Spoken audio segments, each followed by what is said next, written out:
흑사병은 14세기 유럽에서 유행한 인류 사상 최악의 재앙이었습니다. 7,500만에서 2억 명의 목숨을 앗아갔으며 이 시기를 기준으로 유럽은 엄청난 변화를 갖습니다. 잡식남TV, 오늘은 흑사병이 무엇이며 흑사병이 14세기 이후 유럽사에 끼친 영향에 대해 씩씩하게 알아보겠습니다.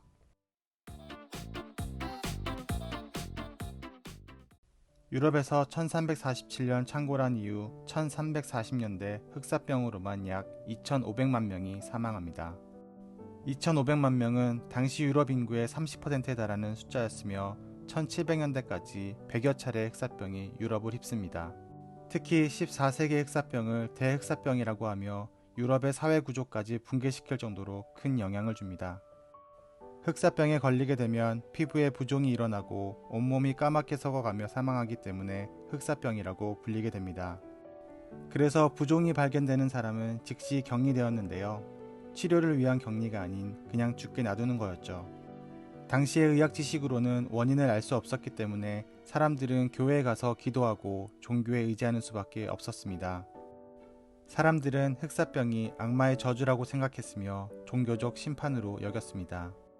지금에야 패스트균이 아시아에서 유입된 것을 알지만 당시 사람들은 살아남기 위해 할 수 있는 것은 기도뿐이었던 거죠.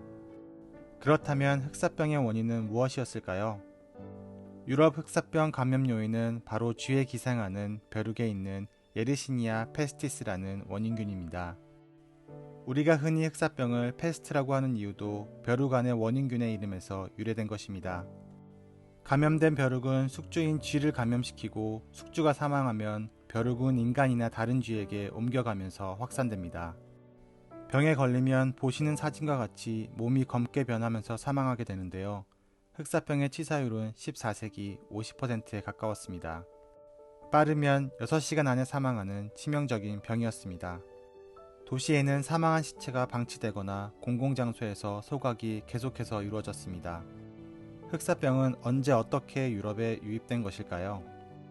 흑사병의 유럽 유입은 1347년 이탈리아 시칠리아 메시나항에 도착한 상선에서 시작된 것으로 알려져 있습니다.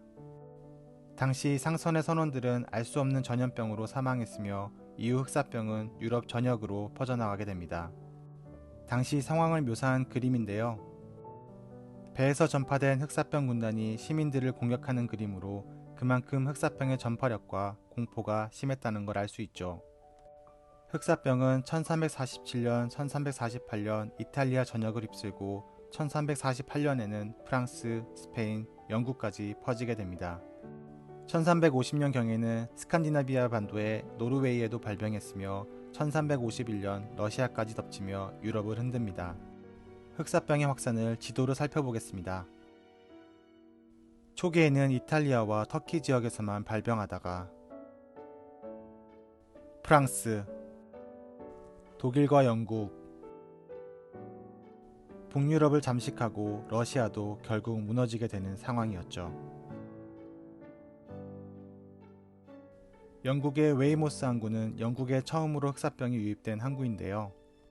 이 항구에는 영국 인구의 거의 50%를 죽인 흑사병이 1348년 이 항구를 통해 들어왔다는 동판이 설치되어 있습니다. 그럼 흑사병이 유럽사에 미친 영향은 어떤 것들이 있을까요?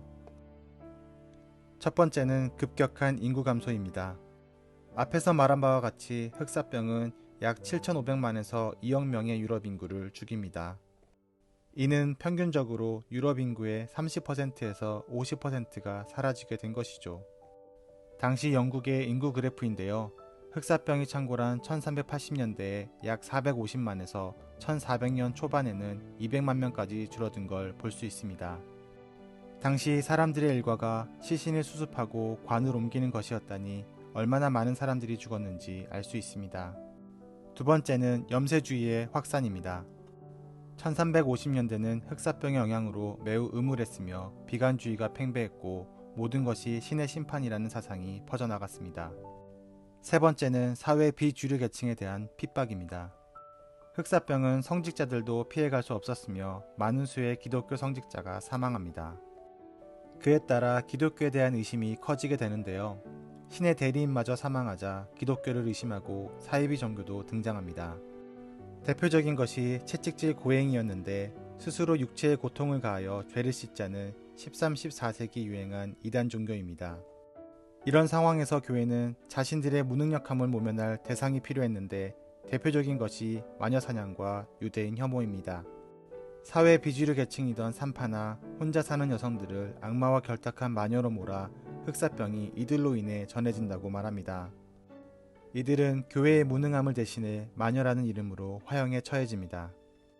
또한 많은 유대인들도 병을 퍼뜨렸다는 죄목으로 학살당했는데 유대인들이 흑사병에 잘 걸리지 않았기 때문입니다.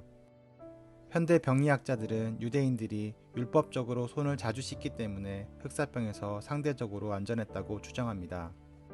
이런 사회 소수 집단들은 흑사병의 원인으로 지목받았으며 유럽에서 특히 유대인 학살과 혐오가 극에 달했습니다.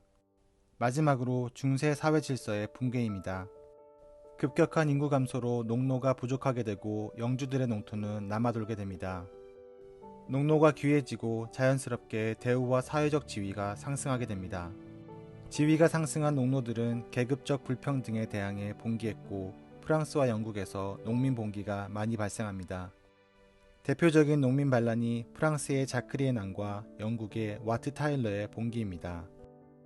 결과적으로는 실패했지만 반란을 계기로 영주의 힘과 권위는 약해졌으며 이후 장원제도와 봉건제도가 무너지는 이유 중에 하나가 됩니다. 잡식남TV, 오늘은 흑사병의 유럽 유입 원인과 사회에 미친 영향들을 씩씩하게 알아봤습니다.